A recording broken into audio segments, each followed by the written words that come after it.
Hello friends, welcome to my channel. जय जगन्नाथ सांग मैंने आसतु आज आम छात बगीचा बुलवा। छात बगीचार मुझे फूल तोलिबी, ता सहित किसी भी गार्डन टिप्स देवी। ये टिप्स गुड़ी को फॉलो कले आपण मैंने छोट बड़ एमती किचेन गार्डन टे टेरेस गार्डन टे करें, जहाँद्वारा कि आमर मन भल रहा सहित आम परिवार भी सुस्थ रे ना, आम भी सुस्थ रहा। आज तो जोग दिवस, जोग दिवस आम जदि छोट बड़ एमती किचेन गार्डन टे करवा ताले सेठी भी चला बुला करी गछरे पानी देवा, गछ मूल सफा करवा कि गछ लगेवा, ता द्वारा भी आमर छोट बड़ एक्सरसाइज होता है। जहाँद्वारा कि आम आमर तो एक एक्सरसाइज होता है, दुई आम फ्री रे ऑक्सीजन भी पाइबा। फ्री रे ऑक्सीजन आम गछ चारिपटा आगे बुलिले आमको फ्री रे किछि ना किछि ऑक्सीजन मिलता है।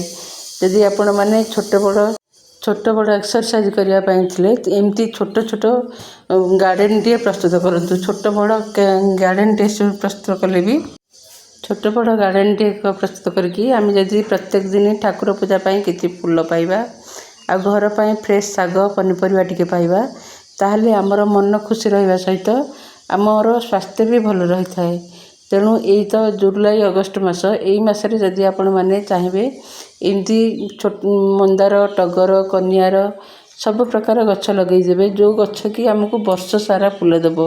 ये टगर, मंदार, कनियार ये हूँ 12 फूल।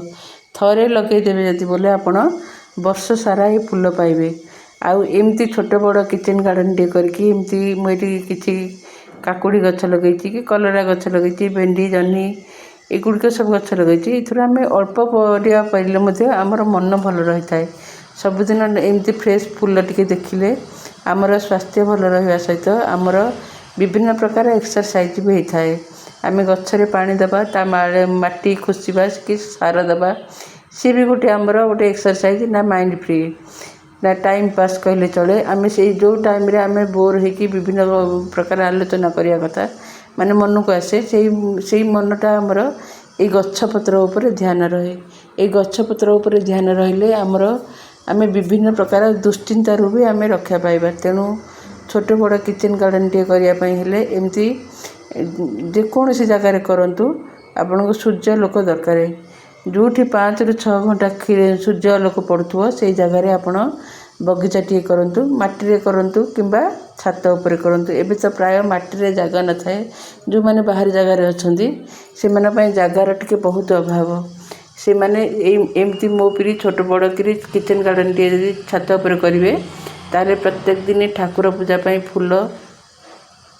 फूलर अभाव होनी। आम प्रायतः ये फूल आम एक ठाकुर पूजा करने बासी फूल रखी फ्रिज रे पूजा करा किणिकी आनिकी पूजा कर भल एमती ये बेसी नुह 10 इंचर छोट छोट ग्रो बैग्रे आप सब प्रकार फूल गछ लगे पारे, जो फूल कि आमर 12 फूल फुट पड़ो। टगर, कनियार आउ गेंडू, ये गेंडू फूल भी 12 आमर फूल फुटो। जदि आप गचर टिके जत्न करेंगे ताले 12 फूल फुटो। ता सहित आम माने बैगण, टमाटो, कंचा लंका ये सब गछ भी आम लगे पारिबा। ता द्वारा आम परिवेश सफा सुतरा रहिबो ना, माइंड फ्री रहिबो ना। आम अल्प खर्च रे बगीचा टी कर परिबा। मुझे किसी भेंडी भी तोलुची, भेंडी गुड़िक प्राय माने तोड़वाटा टी कष्ट हुए, से मु कैमेरा ऑफ करके मु भेंडी गुड़िक तोड़ली। भेंडी गछ भी आप जदि लगे 10 ରୁ 15टी गछ लगे ताले प्रत्येक दिन आपण 250 भेंडी माने 15-20टी भेंडी निश्चित पाइबे। ये मोर ये छात माने ऊपर तो मो फूल तोलिक आनली, ताले घर पछपटे मोर किसी जगह अच्छी से गोटे लेंबू गछ लगे। से लेंबू गछरे टिके पानी देवाई मुझे से देखली बहुत माने से लेंबू गछ चारिपटा जाक मुझे शाग मंजी पकई देती। से शाग मंजी से गछ बहुत बढ़िया उठी, जहाँद्वारा कि आम माने फ्रेश शाग पाइपर।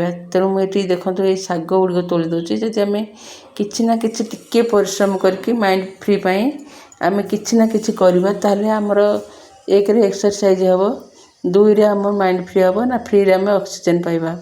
मुझे लेंबू गछ मूल सफा करने जाइली, किंतु लेंबू गछ मूल चारिपटाक मोर शाग गछ उठी सब से शाग प्राय 4-5 दिन थे मुठे मुठे शाग सेठू पाऊँगी। तेणु ये लेंबू गछ मूल से गछ को शाग गछ को उपुड़ा मत लोभ लगे। मु पुणी पलि आसी चारिपटे जाक घास उठी, से घास को सफा करने ମୁଁ ଯାଇଥିଲି। ଆପଣ ଯଦି ବଗିଚାଟିଏ କରିବା ପାଇଁ ଚାହୁଁଥିବେ ତାହେଲେ ନିଶ୍ଚିତ କରନ୍ତୁ। ଯାହାଦ୍ୱାରା କି ଆମର ଯଦି କିଛି ନହେଲେ ଆମେ କଖାରୁ ଗଛ, ଶାଗ ଗଛ, ଫୁଲ ଗଛ, ବାଇଗଣ, କଞ୍ଚାଲଙ୍କା ଏଗୁଡ଼ିକ ଅତି ସହଜରେ ହେଇଯାଇଥାଏ ବଗିଚାରେ। ତେଣୁ ଏଇଥିରୁ ଯଦି ଆମର 8-10ଟି ଲେଖାଏଁ ଗଛ ଥିବ ତାହେଲେ ଆମେ ଫ୍ରେଶ୍ ଶାଗ, ଫୁଲ, ଆଉ ଏଠି କଖାରୁ ଶାଗ ହେଲା କି ବାଇଗଣ ହେଲା ଆଉ କଞ୍ଚାଲଙ୍କା ହେଲା, ଏଗୁଡ଼ିକ ଆମେ ଅତି ସହଜରେ କରିପାରିବା। ତା ପାଇଁ ଛୋଟ ଛୋଟ ଟିପ୍ସ ଦରକାର। ଏଇ ଛୋଟ ଛୋଟ ଟିପ୍ସ ଫଲୋ କରିବ ବୋଲେ ତାହେଲେ ଆମେ ନିଶ୍ଚିତ ଭାବରେ ଗାର୍ଡ଼େନ୍ଟିଏ କରିପାରିବା। ଯେଉଁ ଜାଗାରେ 6ରୁ 7 ଘଣ୍ଟା ଖରା ପଡ଼ୁଥିବ, ମାଟି 1ରେ ଉର୍ବର ଥିବ, 2ରେ ମଞ୍ଜି ଯଦି ଭଲ ନଥିବ ତାହେଲେ ଗଛ ଫୁଟିବନି। ମଞ୍ଜି ଭଲ ରହିବା ଦରକାର। ତା ସହିତ ଆମେ ଠିକ୍ ଟାଇମ୍ରେ ପାଣି ଦେବା। ଏଇଠି ମୋର ଲେମ୍ବୁ ଗଛରେ ପୋକ ଲାଗୁଛି, ତା'ର କାରଣ ହେଉଛି ପାଣି ଅଧିକ ହୋଇଯାଉଛି। ଯଦି ପାଣି ଅଧିକ ଦେବା ତାହେଲେ ଏଇ ପତ୍ରମୋଚା ରୋଗ ହେବ। ପତ୍ରମୋଚା ରୋଗ ପାଇଁ ମୁଁ ଦହିର ଗୋଟିଏ ଲିକ୍ୱିଡ଼ ଫର୍ଟିଲାଇଜର୍ କରିଛି, ତାକୁ ମୁଁ ସ୍ପ୍ରେ କରିବି ସନ୍ଧ୍ୟାବେଳେ। କାରଣ ମୁଁ ଲେମ୍ବୁ ଗଛ ଚାରିପଟାକ ସଫା କରିବାକୁ ଯେତେବେଳେ ବି ଯାଉଛି ଦେଖୁଛି ସେ ଗଛରେ ଟିକେ ଟିକେ ପୋକ କିଛି ନା କିଛି ଥିବେ। ତାପରେ ଏଠି କିଛି କଖାରୁ ଗଛ ମୁଁ ଲଗାଇ ଦେଇଛି। ସେ କଖାରୁ ଗଛ ବି ମାଡ଼ିକି ଫୁଲ ଆଉ ଶାଗ ଆମେ ନିଶ୍ଚିତ ପାଇବା କଖାରୁ ଗଛରୁ। ତେଣୁ ମୁଁ ଆଜି ବଗିଚାରୁ ମୋର ଏତିକ କଖାରୁ ଶାଗ ଆଉ ଫୁଲ, ସକାଳେ ଠାକୁର ପୂଜା ପାଇଁ ଫୁଲ ଆଣିଥିଲି, ତାପରେ ଭେଣ୍ଡି ଆଉ ଶାଗ ଏତିକ ମୋ ବଗିଚାରୁ ଆଜି ମୁଁ ପାଇଲି। ଫ୍ରିରେ ପାଇଲି କହିଲେ ଚଳେ। ମାଇଣ୍ଡ ଫ୍ରି ହେବା ସହିତ ଆମେ ଫ୍ରେଶ୍ ପନିପରିବା ଦେଖିଲେ ଆମର ଦେହ ସୁସ୍ଥ ରହିବା ସହିତ ଆମେ କିଛି ନା କିଛି ଆମ ପରିବାରକୁ କମ୍ ଖର୍ଚ୍ଚରେ ଆମେ ଅଧିକ ଅମଳ ଦେଉଛେ କହିଲେ ଚଳେ।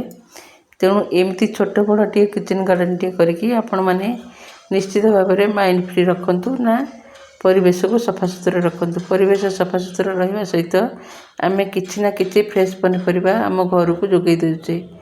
ଜୟ ଜଗନ୍ନାଥ ସାଙ୍ଗମାନେ। ରହିଲି। ଯଦି ଭଲ ଲାଗିବ ଭିଡ଼ିଓଟି ଲାଇକ୍ କରିବେ।